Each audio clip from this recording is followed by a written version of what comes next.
দাবার বোর্ডের একটা চাল পুরো খেলাকে যেমনভাবে বদলে দেয়, ঠিক তেমনই বিশ্ব বাণিজ্য মানচিত্রে ভারত এখন এমন এক চাল দিয়েছে যা দেখে অবাক গোটা পৃথিবী। মধ্যপ্রাচ্যের অশান্তি, হরমুজ প্রণালীর সংকট যখন বিশ্ব অর্থনীতিকে একেবারে টালমাটাল করে দিয়েছে, ঠিক তখনই কেরলে একটি ছোট্ট উপকূল শহর, তার নাম ভিজিনজাম, সে হয়ে উঠেছে গোটা বিশ্বের আলোচনার কেন্দ্রবিন্দু। এই যে শহরটাকে দেখছেন, এটা বন্দর, এটাকে নিয়ে এখন গোটা বিশ্ব আলোচনা করছে। আলোচনার কেন্দ্রবিন্দু হচ্ছে এই বন্দর। সেখানকার সাংসদ শশী থারুর সম্প্রতি একটি টুইট করে জানিয়েছেন প্রায় 100টি বিরাট জাহাজ এখন লাইনে দাঁড়িয়ে রয়েছে এই বন্দরে ঢোকার জন্য। কলম্বো নয়, সিঙ্গাপুর নয়, এই বন্দরটার কাছে আসার জন্য তারা লাইন দিয়ে রয়েছে। মানে বুঝতে পারছেন তো, এই যে বন্দর আমার পেছনে দেখছেন, এটি ঠিক কাদেরকে টেক্কা দিচ্ছে? একেবারে গেম চেঞ্জার এই কথাই বলা যায়। আজকের ভিডিওতে আমরা এই নতুন সামুদ্রিক যে জায়েন্ট, তার যে উত্থান, তার গল্পই আজকে শোনাবো। একটু আগের ব্যাকগ্রাউন্ডের দিকে যদি আমরা তাকাই, তাহলে আমরা বুঝতে পারবো এই যে হরমুজ প্রণালী, সে হচ্ছে এই যে পাশে দেখতে পাচ্ছেন, বিশ্বে বাণিজ্যের যথেষ্ট গুরুত্বপূর্ণ অধ্যায় হচ্ছে এটা, একদম ধমনী বলা যেতে পারে। মোট তেলের প্রায় 1/5 এই পথটা দিয়ে আসে। সবাই জানেন এটা নতুন করে বলার কিছু নেই। কিন্তু বর্তমান ভূ রাজনৈতিক অস্থিরতার কারণে এই পথ একেবারেই নিরাপদ নয়।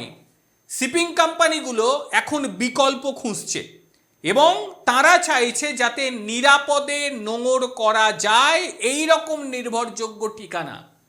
আর সেই সময় ভারত একেবারে দেবদূতের মতন হাজির হয়ে গিয়েছে এই বন্দরটিকে নিয়ে, ভিজিনজাম বন্দর। কেরালার ভিজিনজাম বন্দর এখন যে সমস্ত শিপিং কোম্পানিগুলো আছে তাদের কাছে রীতিমতো আশীর্বাদ। বিশ্বের বড় বড় বন্দর রয়েছে আপনারা জানেন, কিন্তু সেই সমস্ত বড় বড় বন্দর তারা হিমশিম খাচ্ছে ভিড় সামাল দিতে। সেখানে ভারতবর্ষকে দেখুন, এই ভারতবর্ষের ত্রিবান্তপুরমের মতন একটা ছোট্ট শহর, সেখানে গভীর সমুদ্র বন্দর তৈরি করে প্রত্যেককে তাক লাগিয়ে দিয়েছে এবং এটি নতুন গেটওয়ে হিসেবে নিজেকে প্রমাণ করেছে। আপনাদের ভাবনা চিন্তা আসতেই পারে যে ভারতের এই ছোট্ট একটা বন্দরকে ঘিরে কেন এত মাতামাতি, ভিজিনজাম নিয়ে এত মাতামাতি কেন? তার কারণও কিন্তু যথেষ্টই রয়েছে। তার যেটা কারণ, কয়েকটা মূল পয়েন্ট হিসেবে আমরা দেখতে পারি। মূলত যেটা দেখতে পাচ্ছেন যে গভীর সমুদ্র বন্দর, এইবারে আপনারা বলতে পারেন যে গভীর সমুদ্র বন্দর তো ভারতে অনেক কটাই রয়েছে।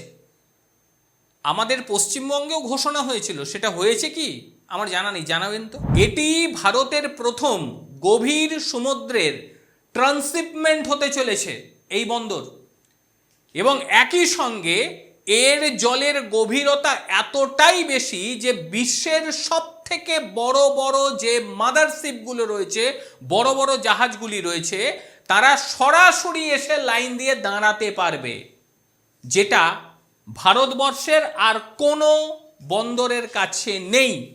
একইভাবে এর ভৌগোলিক অবস্থান, এর যে ভৌগোলিক অবস্থান সেটাও যথেষ্ট গুরুত্বপূর্ণ। এ কি করে? এ একেবারে আন্তর্জাতিক সমুদ্রের যে পথ, অর্থাৎ ইন্টারন্যাশনাল শিপিং লাইন, একেবারে এর কাছে অবস্থান করছে। অর্থাৎ জাহাজ যখন পথ পরিবর্তন করে তখন এই ধরনের একটি বন্দর পেলে তারা হাঁপ ছেড়ে বাঁচে, তাদের জ্বালানি খরচা কম হয়, তারা সেখানে কিছুক্ষণ থাকতে পারে। একদমই দেখতে পাচ্ছেন এই যে বন্দর, এই বন্দরটাই মূলত এখন গোটা বিশ্বের কাছে শান্তির জায়গা। এবং এর একটা অবিশ্বাস্য রেকর্ডও রয়েছে, একেবারে অবিশ্বাস্য রেকর্ড। রেকর্ডটি কি? রেকর্ডটি হলো 2026 সালে মার্চ মাসে এই বন্দর 61টি জাহাজ হ্যান্ডেল করে রীতিমতো রেকর্ড তৈরি করে দিয়েছে। এমনকি 1 মিলিয়ন TEU কার্গো হ্যান্ডেল করার মাইল ফলক স্পর্শ করে দিয়েছে এই বন্দরটি। অর্থাৎ বুঝতে পারছেন তো যে ভারত ঠিক কি করে ফেলেছে এখানে। যদিও এই প্রকল্পের পেছনে একজনের নাম না করলে সেটা অপরাধ হবে। তিনি হচ্ছেন সাংসদ শশী থারুর। এই দেখুন শশী থারুর ছবি, চেনেন? সবাই চেনেন, এনাকে চেনেন না এমন কেউ নয়।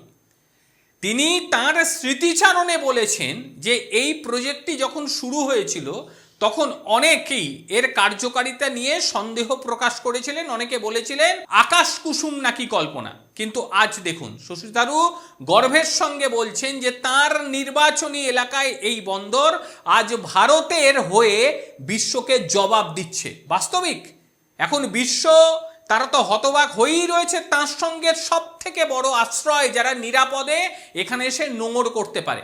দ্বিতীয় পর্যায়ের কাজ দ্রুত গতিতে এগিয়ে চলেছে, লক্ষ্য একটাই, সেটা হচ্ছে একসঙ্গে 5টি মাদারশিপ, একটা নয় কিন্তু 5টি মাদারশিপ। মাদারশিপ বলতে বিরাট, যারা দেখেননি তাদের কাছে কল্পনার অতীত, তারা একসঙ্গে নোঙর করতে পারবেন।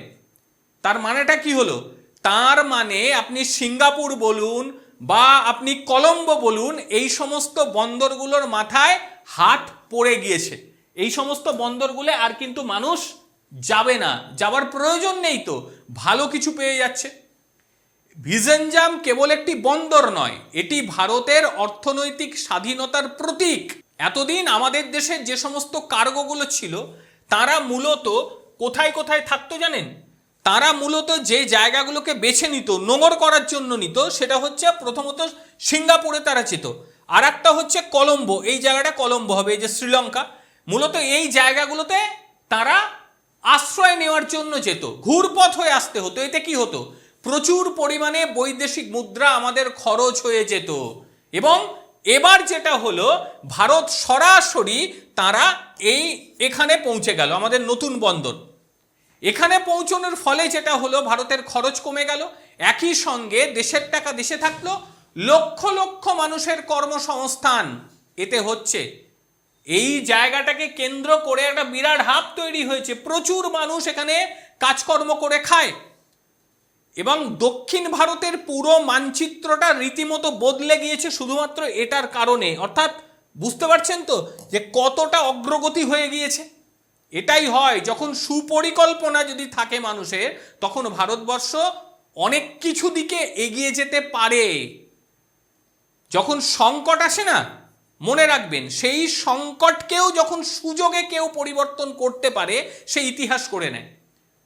ভূ রাজনৈতিক অস্থিরতার মধ্যে ভারতবর্ষ এটা করে দিয়ে তারা বুঝিয়ে দিয়েছে যে সংকটময় অবস্থার মধ্যে থেকেও ভারত লাভ করতে পারে, ভারত শক্তিশালী পরিকাঠামো গড়ে তুলতে পারে। ভিজেনজাম হলো এর উৎকৃষ্ট উদাহরণ। সঠিক পরিকল্পনা থাকলে যে বিশ্বের যে কোনো সমস্যাকে চ্যালেঞ্জ জানানো যায়, এটাই তার বড় প্রমাণ। আর ভারতবর্ষ এটাকে নিয়ে বড় চ্যালেঞ্জ জানিয়ে দিয়েছে। এটা ভবিষ্যতে আরো অনেক বড় জায়গায় পৌঁছবে, ছোট জায়গায় থাকবে না, বিরাট জায়গায় পৌঁছবে। আর এর মধ্যে আর একটা বিষয়, অনেকেই বলবেন কই আমি সে কথাটা তুললাম না, হরমুজ প্রণালী দিয়ে ভারতের জাহাজ আসছিল, সেই সময় সেই জাহাজকে লক্ষ্য করে গুলি বর্ষণ করা হয়েছে। কিন্তু আমার প্রশ্ন একটাই, গুলি বর্ষণ করা হলো, জাহাজের সেভাবে ক্ষয়ক্ষতি হলো না, যারা নাবিক ছিল তাদের কোনো ক্ষয়ক্ষতি হলো না, তারা আবার ফিরে চলে এলো। বার্তা স্পষ্ট।